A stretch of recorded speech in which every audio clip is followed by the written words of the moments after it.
এক মুঠো ভাতের কি দাম স্বামীজি না থাকলে হয়তো আমরা জানতে পারতাম না। সালটা তখন 1885।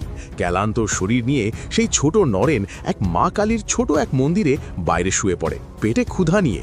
গভীর রাতে স্বামীজি স্বপ্নে দেখলেন কালীমা তাকে বলেন, নরেন, ও নরেন, আয় বাবা, আমার কাছে আয়, তোর কি লাগবে আমাকে বল। ঠিক সে সময় স্বামীজির চোখ খুলে যায়। দৌড়ে মা কালীর পায়ের কাছে পড়ে যান।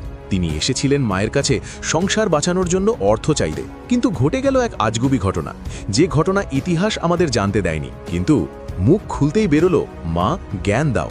তিনি থমকে গেলেন, এটা তো চাওয়ার কথা ছিল না। তিনি আবার গেলেন মায়ের কাছে অর্থ চাইতে, কিন্তু মুখ থেকে বেরিয়ে এলো, মা ভক্তি দাও।